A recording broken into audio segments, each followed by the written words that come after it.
నమస్తే, welcome to cube TV network. This is your Shamni journalist. రాజకీయాలని మార్చేస్తానంటూ, రాజకీయాల్లో ప్రక్షాళన చేస్తానంటూ, అది నాతోనే సాధ్యం అంటూ జై భారత్ నేషనల్ పార్టీని ఫ్లోట్ చేశారు జేడి లక్ష్మీనారాయణ గారు. విశాఖపట్నం నార్త్ నుంచి ఎమ్మెల్యేగా అతను బరిలోకి దిగుతూనే తన పార్టీ నుంచి 48 మందికి టికెట్లు ఇచ్చేశారు.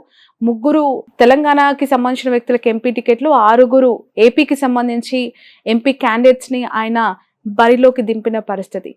చాలా సైలెంట్గా మా ప్రతాపం ఏంటో చూపిస్తాం 2024 ఎన్నికలకి అని చెప్పి ఆ పార్టీ చెప్తోంది. ప్రస్తుతం జేడీ గారి పార్టీ నుంచి స్టూడియోలో ఉన్నారు చిరంజీవి నాయక్ గారు, వినుకొండ కంటెస్టింగ్ క్యాండిడేట్. అతను టికెట్ పొందారు. అఫీషియల్ స్పోక్స్ పర్సన్ ఫర్ జై భారత్ నేషనల్ పార్టీ. ఒకసారి మాట్లాడదాం వాళ్ళ మేనిఫెస్టోకి సంబంధించిన అంశాలు, రాబోయే ఎన్నికల్లో వాళ్ళ పోరాటం ఏ విధంగా ఉండబోతోంది, ఏపీ పాలిటిక్స్ పై జేడీ గారి ముద్ర ఎలా ఉండబోతోంది. చిరంజీవి గారు నమస్తే. నమస్తే అండి, జై భారత్ అండి. Thank you. చాలా సాఫ్ట్గా కనిపిస్తూ ఉన్నారు. జేడీ గారు కూడా చూడడానికి అలానే ఉంటారు. అఫ్ కోర్స్ సిబిఐ ఆ కేసెస్ డీల్ చేసినప్పుడు ఒక సింహ స్వప్నం, చాలా వైబ్రెంట్ పోలీస్ ఆఫీసర్గా ఉండే, సిన్సియర్ ఆఫీసర్గా ఉండే. బట్ అతనికి పాలిటిక్స్ ఎంతవరకు సూట్ అవుతాయి అని అందరూ ఒక ఐబాల్ అటెన్షన్ని అటువైపు టర్న్ చేసిన పరిస్థితి. ఆ పార్టీ పెట్టడమే కాదు, అఫ్ కోర్స్ మీలాంటి వాళ్ళందరికీ టికెట్లు ఇచ్చేస్తూ ఉన్నారు ఆయన. అంటే ఒకటండి, లుక్ వైజ్ మా అధ్యక్షుల వారు కానీ మా పార్టీలో మెజారిటీ మేము సాఫ్ట్గా కనిపిస్తాం, కానీ when it comes to goals and political ambitions, రాష్ట్రాన్ని ముందుకు ఎలా తీసుకెళ్ళాలి అనే అంశాల మీద we're very strong. And we're very strong. అది వేరే పార్టీల కంటే చాలా భిన్నంగా ఉంది మా స్ట్రాంగ్నెస్ అనేది. So party December 23rd float చేశారు. Almost within a month, almost మంత్కి ఒక 2-3 రోజులు ఎక్కువ. January 25th we came out with people's manifesto. So and majority of the inputs for that particular manifesto public నుంచి ఒపీనియన్స్ని base చేసుకుని తీసుకున్నాము. And at the same time మా party ఎస్టాబ్లిష్మెంట్కి రీజన్ కూడా ఒకటి పబ్లిక్. మా అధ్యక్షులు వారు ఎక్కడికి వెళ్ళినా జనసేన నుంచి రిజైన్ చేసి 4 years ఆయన ట్రస్ట్ యాక్టివిటీస్, సోషల్ యాక్టివిటీస్లో ఇన్వాల్వ్ అయి ఉన్నారు. ఎక్కడికి వెళ్ళినా ప్రజల నుంచి ఒక రిపీటెడ్ అపీల్ వస్తూ ఉండేది మా అధ్యక్షుల వారికి, సార్ మీరు రాజకీయాల్లో ఉండాలా, కంటెస్ట్ చేయాలా, రాజకీయాల్లో మీలాంటి వాళ్ళు ఉంటే బాగుంటుంది. ఇప్పుడు యూనో ఎస్టాబ్లిష్డ్ పార్టీస్ లేకపోతే ఈ సెటప్లో వీళ్ళు డెవలప్మెంట్ని పక్కన పెట్టేసి డైవర్ట్ పాలిటిక్స్ చేస్తున్నారు, బూతులు తిట్టేస్తున్నారు, రాష్ట్రాన్ని అభివృద్ధి పరంగా ఒక నెగిటివ్ డైరెక్షన్లోకి తీసుకెళ్తున్నారు, మీలాంటి వాళ్ళు ఉంటే బాగుంటుంది అనేసి across the communities, across the regions మా అధ్యక్షుల వారిని టైమ్ అండ్ అగైన్ పబ్లిక్ నుంచి వచ్చిన అపీల్స్ మేరకే పార్టీని పెట్టాము. ఇన్ దట్ వే మా పార్టీ ప్రజల్లో నుంచి పుట్టిన పార్టీ అని మేము టైమ్ అండ్ అగైన్ చెప్తున్నాము. అట్ ద సేమ్ టైం మా మేనిఫెస్టోలో వచ్చిన majority of the inputs came from the public, కాబట్టి we have saying it as a people's manifesto అండి. ప్రజల్లో నుంచి పుట్టిన పార్టీ అంటున్నారు. ప్రజా ముద్ర లేదంటే ప్రజల అందరి అభిప్రాయం మీ వైపు ఉంది అనే నమ్మకం ఎందుకు కలిగింది? ఎందుకంటే జేడీ గారు కంటెస్ట్ చేశారు, గెలిచిన పరిస్థితి లేదు, ఓటమిని చవి చూశారు గతంలో. మళ్ళీ ఒకసారి ఇప్పుడు పోటీ అంటున్నారు, అది ఇండివిజువల్గా తన పార్టీ నుంచి పోటీ అంటున్నారు. ఎంతవరకు ప్రజా మద్దతు ఇప్పుడున్న సినారియో? ఒకటండి, 2019లో మా అధ్యక్షులు వారు జనసేన నుంచి కంటెస్ట్ చేసినప్పుడు ఒక ట్రెడిషనల్ వైబ్రెంట్ డెమోక్రసీలో ఎలక్షన్ ఎలా జరగాలో అలానే జరిపించారు మా అధ్యక్షులు వారు as a MP candidate there. So he did not distributed liquor, he did not distributed money for the voters, he did not went for any kind of that manipulative methods. So free and fair మేనర్లో ఎన్నికలు జరగాలనుకున్నారు, అలానే జరిపించారు. In that వే అక్కడ అపోనెంట్స్గా మా అధ్యక్షుల వారికి అప్పుడు అపోనెంట్గా ఉన్న వాళ్ళు ఆల్మోస్ట్ hundreds of crores ఖర్చు పెట్టి ఎవరో ఒకళ్ళే గెలిచారు. ఇంకొకతను ఎంత ఖర్చు పెట్టినా ఓడిపోగలిగారు. తర్వాత మా అధ్యక్షులు వారు ఈసీ ప్రిస్క్రైబెడ్ లిమిట్లో ఖర్చు పెట్టి ఆల్మోస్ట్ 2,80,000 ఓటు తీసుకోగలిగారండి. సో ఇన్ దట్ వే మా అధ్యక్షుల వారి ఐడియాస్ ఏవైతే ఉన్నాయో 2,80,000 మంది అప్పుడే యాక్సెప్ట్ చేశారు మా అధ్యక్షుల వారి ఐడియాస్ అండ్ ఐడియల్స్ని. సో ఇప్పుడు అదే పందం అది. అప్పుడు ఏదైతే మా అధ్యక్షుల వారు జీరో బడ్జెట్ ఒక ట్రైట్ని అట్రాక్ట్ అయ్యి జనసేనలోకి వెళ్ళారో, సిమిలర్లీ ఇప్పుడు అదే ట్రైట్ మా party DNA is a zero budget politics. So ఈరోజు మేము ప్రజల్లోకి ఎక్కడికి వెళ్ళినా we're not encouraging any kind of manipulations. ఎక్కడ మేము ఏ రకంగా ఓటర్కి ఈ రకంగా మేము ప్రలోభ పెడతామని చెప్పట్లే. ఆల్రెడీ అలవాటు పడ్డ ఓటర్స్ కొంతవరకు మాకు మందు, మాకు డబ్బు అని అడుగుతుంటే మా పార్టీ విధానం ఇది కాదని మేము అక్కడికక్కడే క్లియర్ చేసి కట్ చేస్తున్నాం ఆ పర్టికులర్ విషయాన్ని. సో ఎన్నికల ప్రక్రియ అయ్యే వరకు మా పార్టీ నుంచి రైట్ ఫ్రమ్ మా అధ్యక్షుల వారి నుంచి మా పార్టీలో పనిచేసే ఏ కార్యకర్త కానివ్వండి, కంటెస్ట్ చేసే ఏ లీడర్ కానివ్వండి, ఎట్టి పరిస్థితుల్లో ఓటరుకి డబ్బు కానీ, ఓటరుకి మద్యం కానీ ప్రలోభపెట్టము. ఇన్ దట్ వే మేమైతే చాలా క్లియర్‌గా కన్వెన్షనల్ పాలిటిక్స్ కంటే భిన్నంగా రాష్ట్ర ప్రజలకి ఒక నిజమైన ప్రజాస్వామ్యంలో ఉండాల్సిన పార్టీ ఎలా ఉండాలో అది పరిచయం చేయాలనేది మా అధ్యక్షుల వారి ఇంటెన్షన్. ఆ వేలోనే మేము పనిచేస్తాము. ఆ పార్టీలో పనిచేసినప్పుడు ఎలా జీరో బడ్జెట్ పాలిటిక్స్ అన్నారు. ఇప్పటికి అదే, ఎప్పటికీ అదే ఉండబోతుంది. అండ్ ఆంధ్రప్రదేశ్ రాజకీయాల్లో ఒక కొత్త ఒరవడిని సృష్టించాలనేది మా అధ్యక్షుల వారి కల. అది సాధ్యమవుతుందా? యాహ్! Very much. నిన్న జరిగిందండి. I will tell you. నా క్వెషన్ నిన్న జరిగింది. Let me ask one question. ఒక సినిమా రిలీజ్‌కి సిద్ధంగా ఉంటది. సూపర్ స్టార్‌ది. ఆ సినిమా చూడాలి అనుకుంటూ ఉంటారు ప్రేక్షకులు. ఒక్కొక్కరికి ఒక్కొక్క ఆలోచన ఉంటది. ఇక్కడ చూడాలి, అక్కడ చూడాలి అని. హీరో మేబీ ఇక్కడ చూసినా, అక్కడ చూసినా అదే స్క్రీన్ అలానే కనిపిస్తారు. కానీ చూసే పర్సెప్షన్స్ ఆర్ ఎంటైర్‌లీ డిఫరెంట్. ఒకరు పేపర్లు పూర్తిగా చింపేసి ఎగరేసుకుంటూ హీరో ఎంటర్ అయ్యే టైంకి బాగా విజిల్స్ ఏస్తూ ఆ సినిమాని ఎంజాయ్ చేయాలనుకుంటారు. కొంతమంది మంచి మల్టీప్లెక్స్‌లో ఒక ₹500 టికెట్‌తో హ్యాపీగా కూర్చొని పాప్‌కార్న్ తింటూ సైలెంట్‌గా సినిమాని చూడాలనుకుంటారు.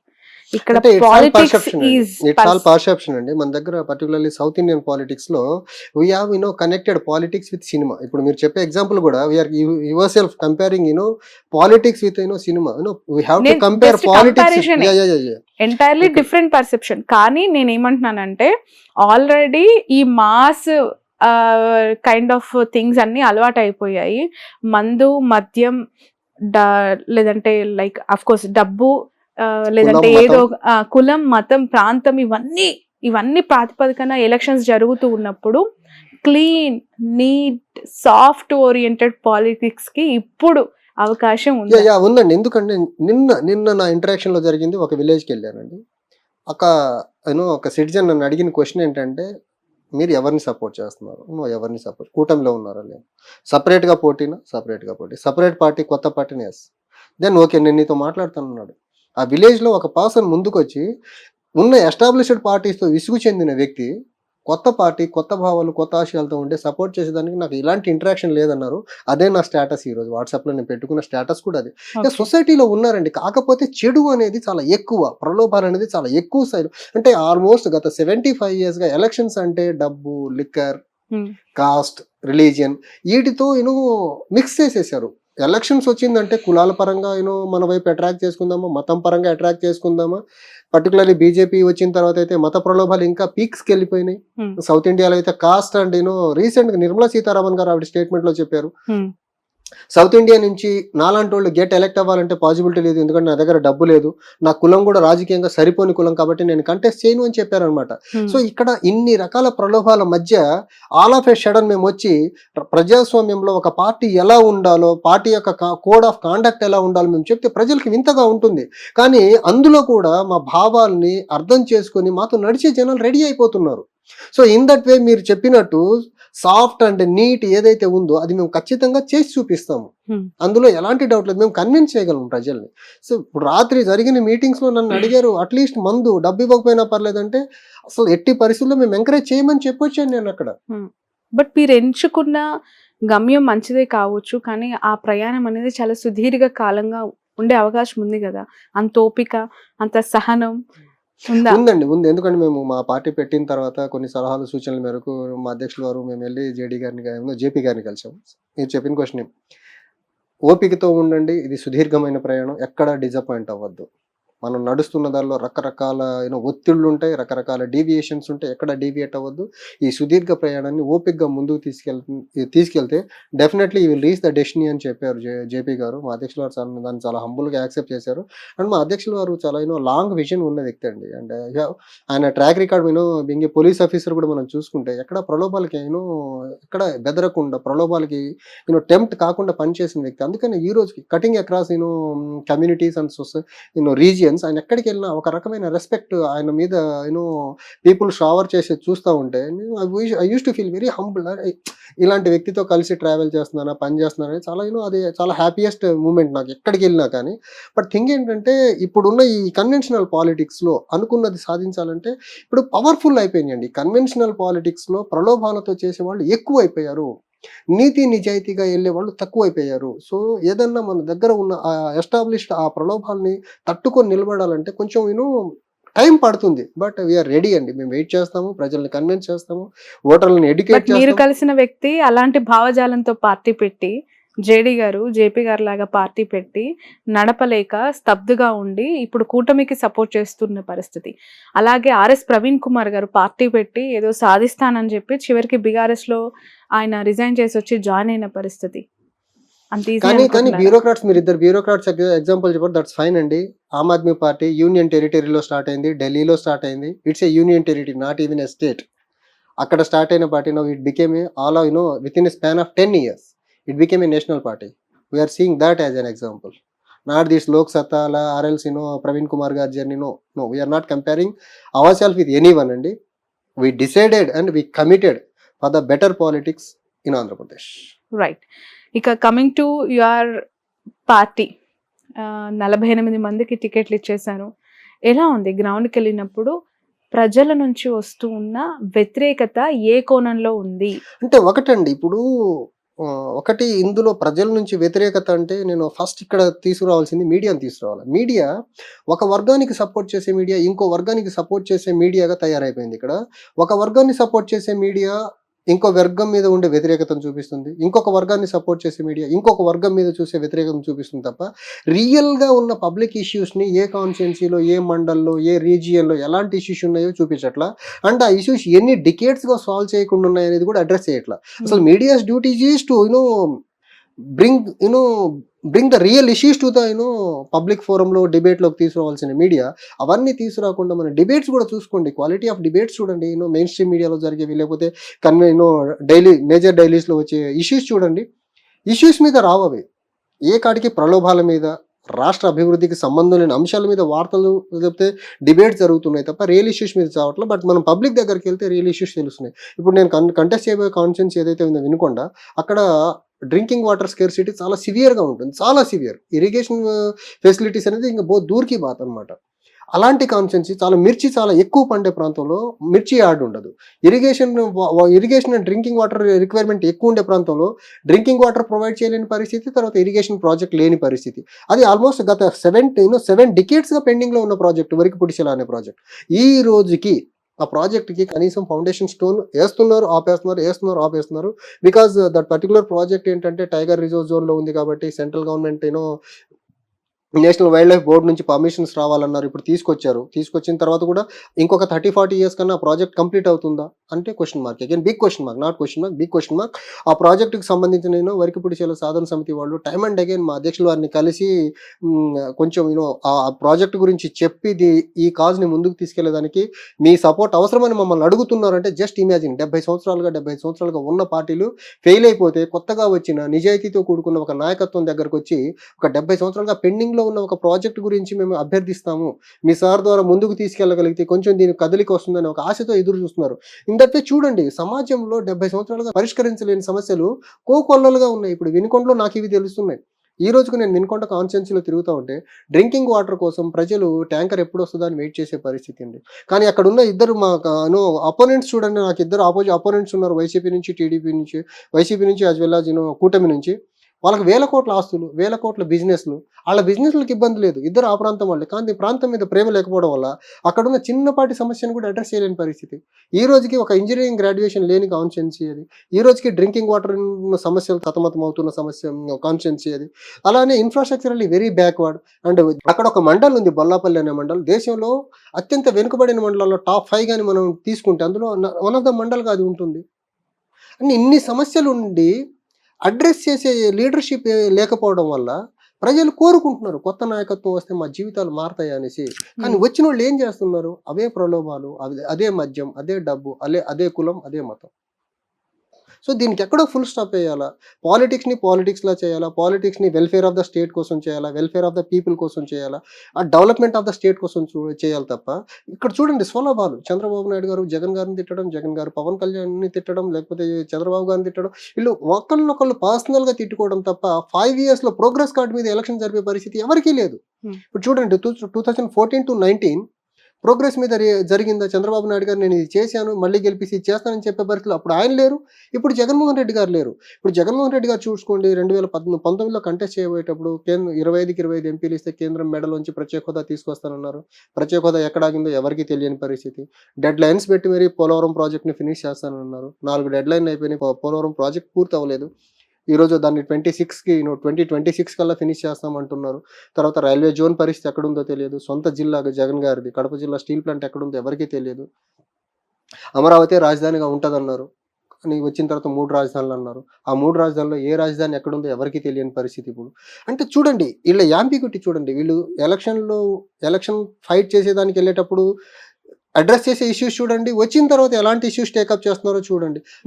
సంపూర్ణ మద్యపానం నిషేధం చేసి 2024 ఎన్నికలకి వెళ్ళే టైంకి నేను ఓన్లీ 5 స్టార్ హోటల్స్కి మద్యాన్ని కన్ఫైన్ చేస్తానన్నారు. కానీ ఈరోజు మద్యం బెల్ట్ షాప్ లేని ఊరు లేదు, బెల్ట్ షాప్ లేని వీధి లేని రాష్ట్రంగా ఆంధ్రప్రదేశ్ మారిపోయింది. ఎలా లీడర్షిప్ ఎలాంటి మాటలు ఇచ్చి వాళ్ళు ఎలాంటి పనులు చేశారో కూడా ఓటర్ గమనించాలి. దాన్ని బేస్ చేసుకుని మా అధ్యక్షులు వారు election free and fair manner లో జరగాలనేసి పర్టికులర్ గా కొన్ని ఇష్యూస్ ని టైం అండ్ అగైన్ ఈసీ వారి దృష్టికి తీసుకెళ్లబోతున్నారు అనమాట. ఒకటి వాలంటీర్స్ ఉన్నారు, వాళ్ళు ఎలక్షన్ గవర్నమెంట్ నుంచి ఎంతో కొంత జీతం తీసుకున్నారు, వాళ్ళు పబ్లిక్ సర్వెంట్ గా ఉంచి వాళ్ళని ఎలక్షన్ డ్యూటీలో ఉంచాలని కోరుకుంటున్నాము. కానీ ఈసీ వారు వాళ్ళని ఎలక్షన్ గా దూరంగా ఉంచడం వల్ల వాళ్ళు ఫుల్ టైం వైసీపీ కార్యకర్తల్లో పనిచేస్తున్నారు. ఇప్పుడు ఇంకా ఎక్కువ ప్రలోభ పెడుతున్నారు. వాళ్ళ దగ్గర డేటా ఎక్కువ ఉండటం వల్ల ఏ హోమ్కి ఏ బెనిఫిట్ వెళ్ళింది, ఎంత మొత్తంలో బెనిఫిట్ వెళ్ళిందో ఓటర్ దగ్గరికి వెళ్ళి ఇంకా ఇన్ఫ్లుయెన్స్ ఎక్కువ చేస్తున్నారు. అవసరమైతే ప్రలోభ పెడుతున్నారు, మాట వినకపోతే బెదిరింపుకు దిగుతున్నారు వాలంటీర్స్. దాన్ని కట్ చేయాలంటే వాలంటీర్స్ని ఎలక్షన్ కమిషన్ వారు ఎలక్షన్ డ్యూటీలోకి తీసుకురావాలా, అట్ ద సేమ్ టైం వాళ్ళ రెస్పెక్టివ్ ప్లేసెస్ నుంచి వాళ్ళని ట్రాన్స్ఫర్ చేస్తేనే ఎలక్షన్ ఫ్రీ అండ్ ఫెయిర్ మేనర్లో జరుగుతుంది. ఇంకోటి పంచాయతీరాజ్ డిపార్ట్మెంట్లో పనిచేసే ఎంప్లాయీస్ ఎవరైతే ఉన్నారో వాళ్ళు పర్టికులర్లీ మహిళా జేడీ గారు కూడా అన్నట్టున్నారు వాలంటీర్స్ ని షిఫ్ట్ చేయాలి అని చెప్పి కమెంట్ కూడా చేశారు. నిజంగా సాధ్యమవుతుంది వెరీ మచ్ పాసిబుల్ కదండి. అంటే ఎందుకు దాని వల్ల ఒరిగేది ఏంటి? ఆల్రెడీ వాళ్ళని ఎలక్షన్ ప్రాసెస్ లో వాడుకోవద్దు అని జగన్మోహన్ రెడ్డి గారు చెప్పారు.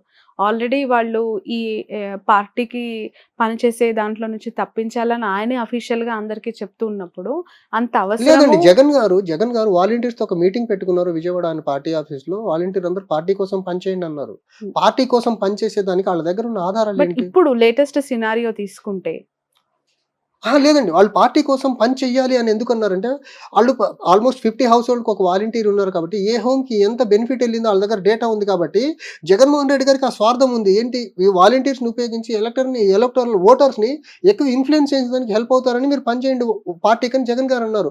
ఎలక్షన్ డ్యూటీకి దూరంగా ఉంటే బాగుంటుందని జగన్ గారు కోరుకుంటున్నారు. కానీ మేమేం కోరుకుంటాం, ఒక విజిలెంట్ సొసైటీ ఉండాలి, లేకపోతే ఎలక్షన్ ఫ్రీ అండ్ ఫెయిర్ మేనర్లో జరగాలంటే వాలంటీర్స్ ఆల్రెడీ గవర్నమెంట్ నుంచి శాలరీస్ తీసుకొని ఉన్నారు కాబట్టి treat them as government employees and shift them from their location so that election free and fair manner లో జరుగుతుంది. వాళ్ళు వేరే ప్రాంతానికి ట్రాన్స్ఫర్ చేయడం వల్ల అక్కడ అతనికి ఎవరు ఏంటో తెలియదు కదా, సో అక్కడ వాళ్ళు లోకల్ గా ఇన్ఫ్లుయెన్స్ చేసేదానికి ఆస్కారం ఉండదు.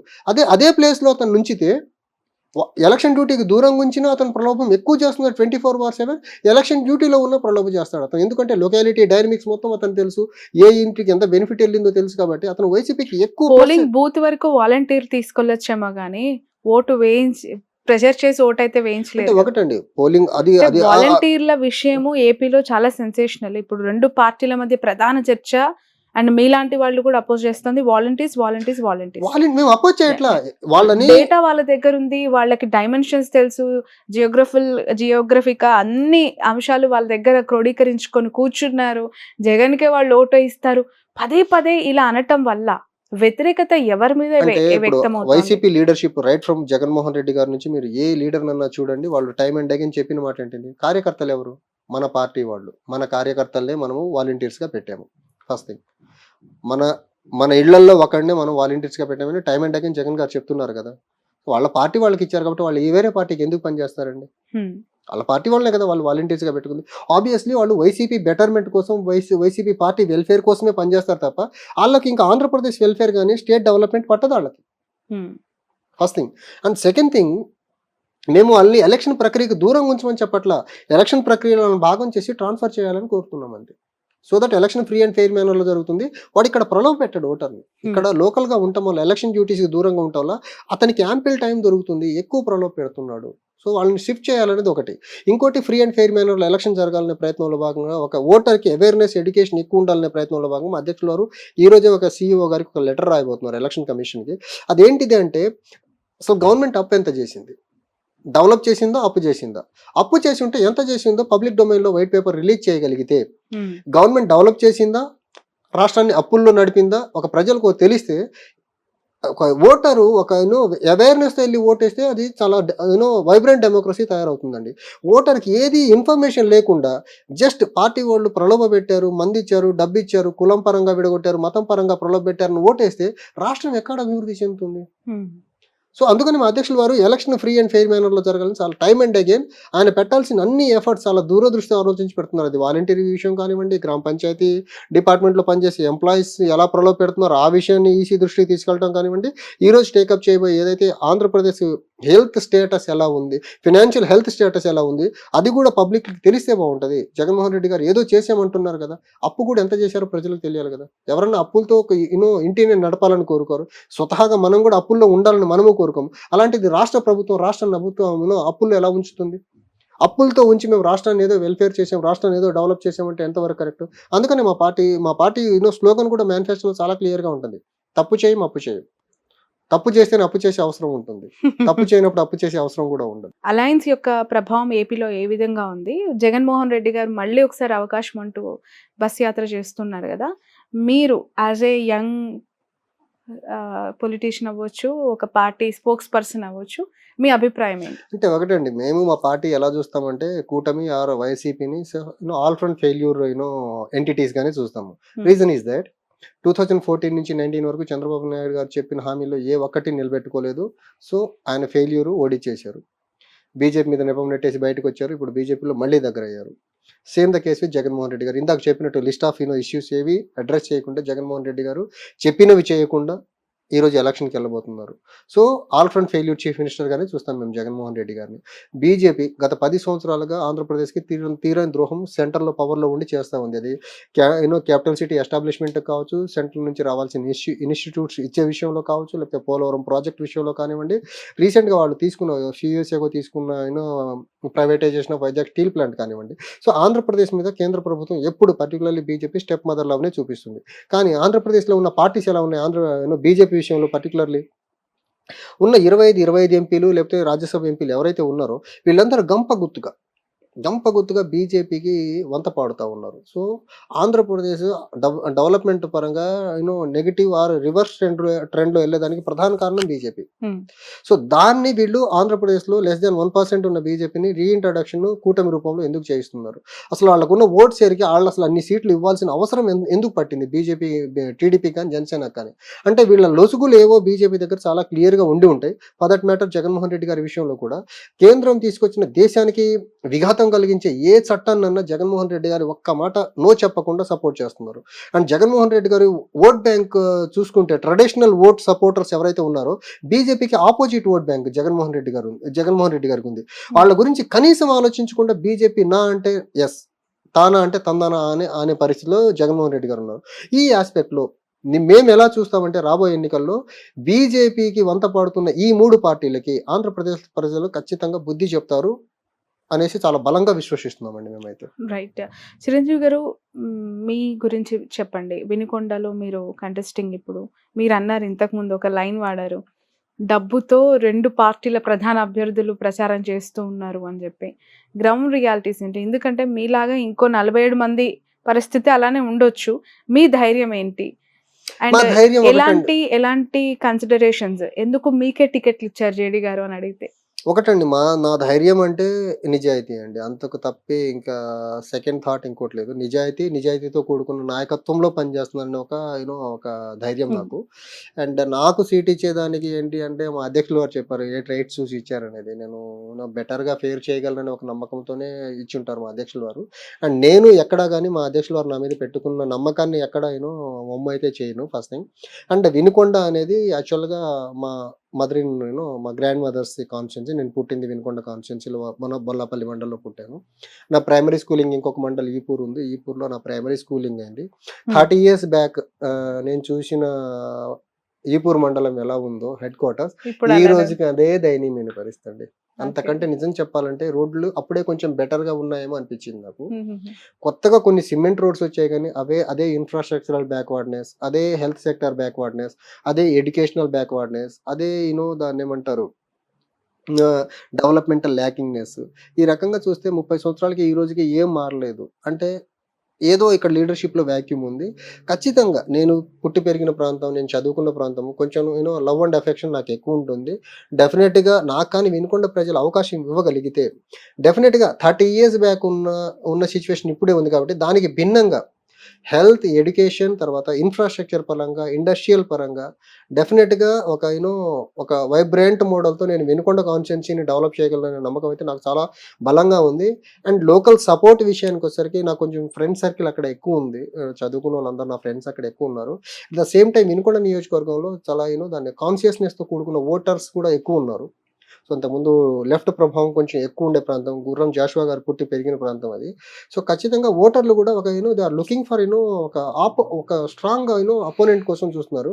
అక్కడ వినుకొండలో మనం చూసుకుంటే గత 50 ఇయర్స్‌గా single community getting elected as an MLA అండి. Hmm. There is no other community people have elected as MLAs. So, ఆ విషయంలో గూడా లోకల్‌గా కొంచెం ఉంది. ఎప్పుడు ఇదే కమ్యూనిటీ ఎమ్మెల్యే అవ్వాలా?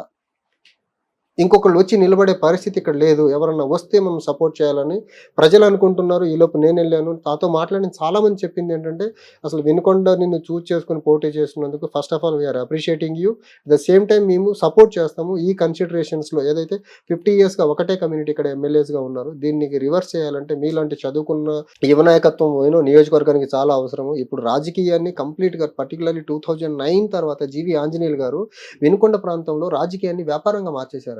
ఓకే. నిజంగా నేను ఆయన సొంత ఊరెళ్ళాను. బొల్లా బ్రహ్మనాయుడు కరెంట్ ఎమ్మెల్యే వాళ్ళ సొంత విలేజ్ గూడా ఎళ్లి చూశానండి.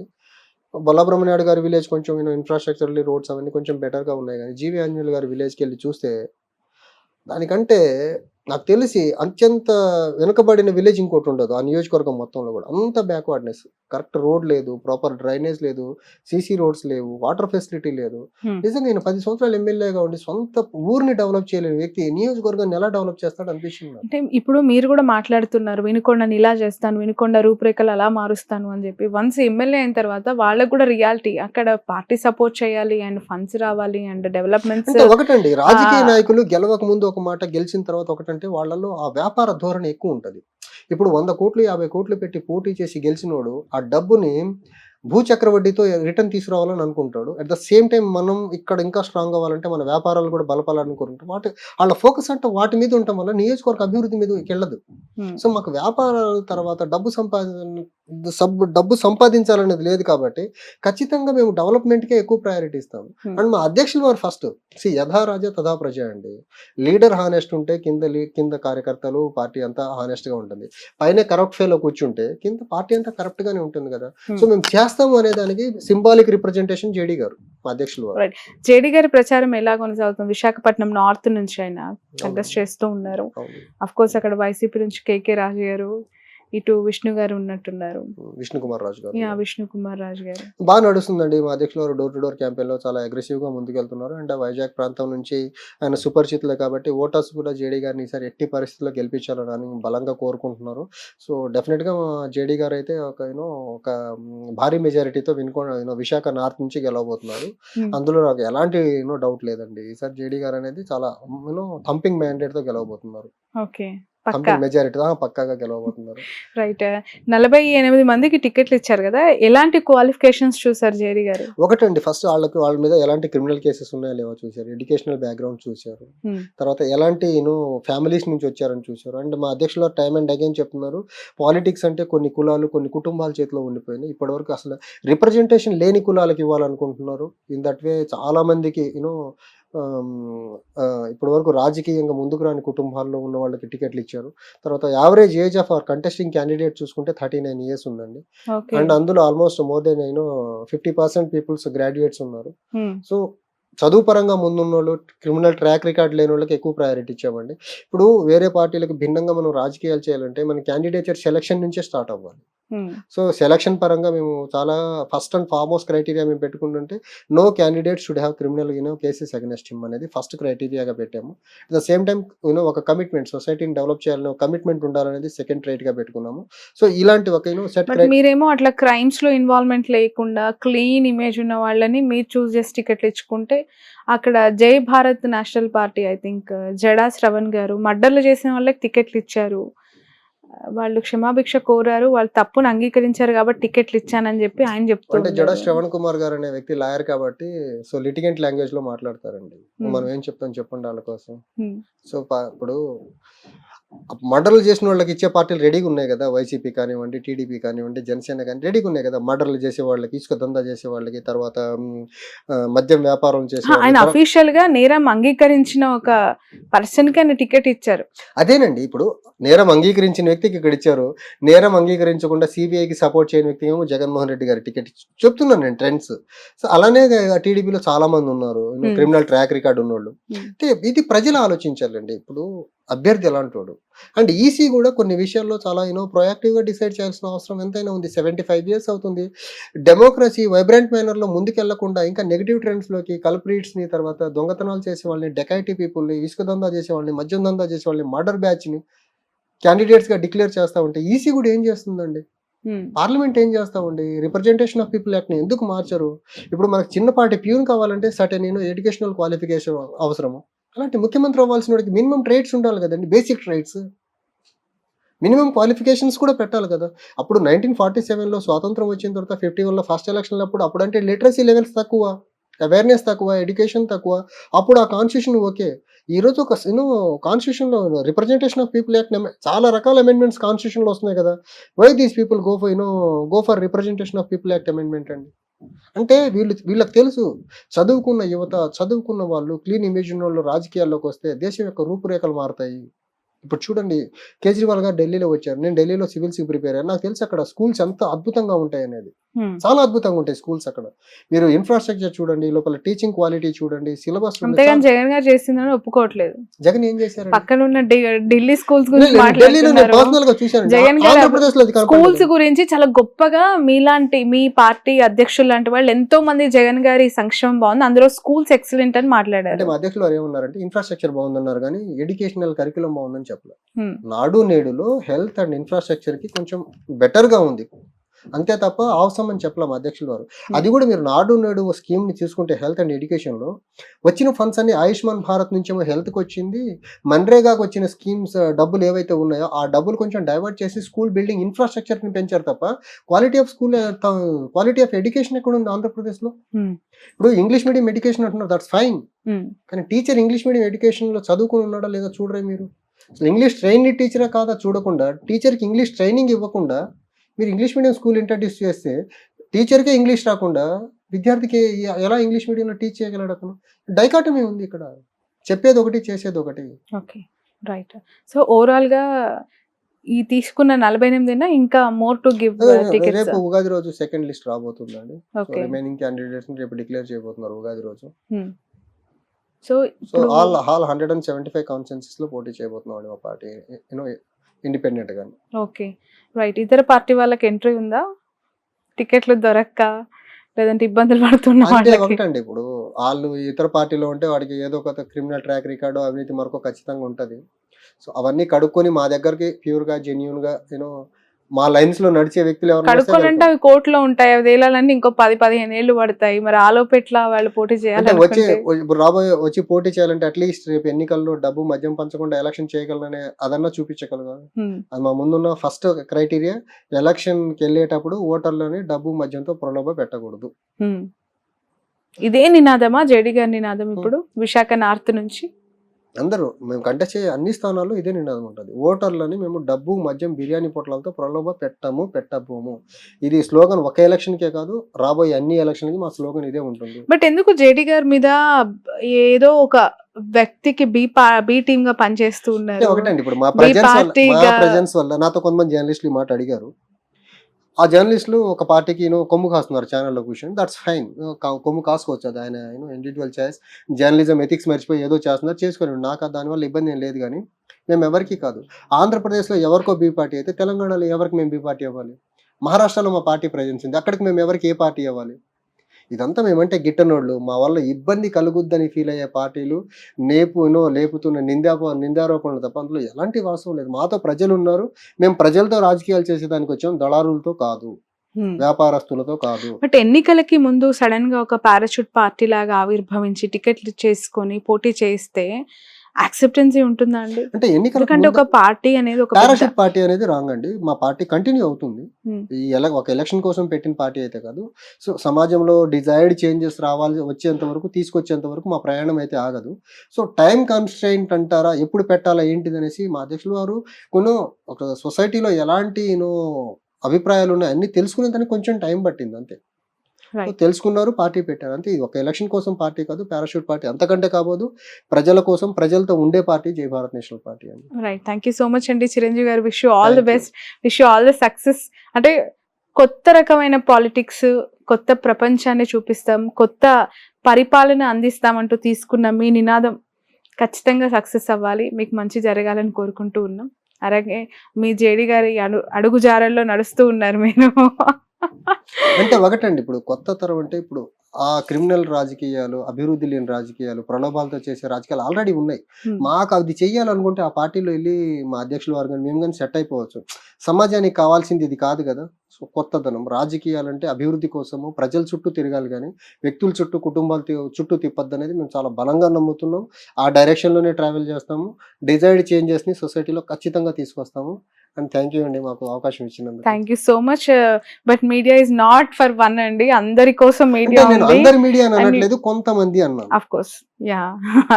Wish you all the best, Thank thank you you so much. So ఇది జేడి గారి కొత్త పార్టీ ఆవిర్భవించింది. 48 మందికి ఆల్రెడీ టికెట్లు ఇచ్చేసారు. ఇంకా 175కు సంబంధించి అంటే ఎవరికి టికెట్లు ఇవ్వాలి, ఎలాంటి వారికి ఇవ్వాలి అనే ఒక హోంవర్క్ కూడా జరుగుతోంది. ఈ ఉగాది తర్వాత అందరికీ టికెట్లు ఇచ్చేసి 175 నియోజకవర్గాల్లో జై భారత్ నేషనల్ పార్టీ అభ్యర్థులందరూ కూడా పోటీ చేస్తూ ఉన్నారు. డబ్బు, మద్యం, ఇంకా ఎలాంటి ప్రలోభాలకి గురి చేయకుండా ఈ ఒక్క పార్టీ ప్రస్తుతం బరిలోకి దిగుతోంది. సో మీ ఓటు ఎవరికి వేస్తారో అది మీరు ఆలోచించి డిసైడ్ చేసుకోవాల్సిన అంశం. ఖచ్చితంగా అభ్యర్థులందరూ మాత్రం బరిలో ఉన్నారు, ఆలోచించి ఓటు వేయండి. That's all for now. ఇప్పుడు ఆపరేషన్ లేకుండానే మోకాళ్లకు ప్లాస్మా ట్రీట్మెంట్, మీ ఆర్థోపెడిక్ సమస్యలన్నిటికీ రోబోటిక్ టెక్నాలజీ ద్వారా తక్కువ ఖర్చుతో శాశ్వత పరిష్కారం, ఫ్రీ కన్సల్టేషన్, ప్రతి ట్రీట్మెంట్ పై 20% డిస్కౌంట్. ఈ ఆఫర్ కొద్ది రోజులు మాత్రమే, త్వరపడండి. V9 hospitals 9281465842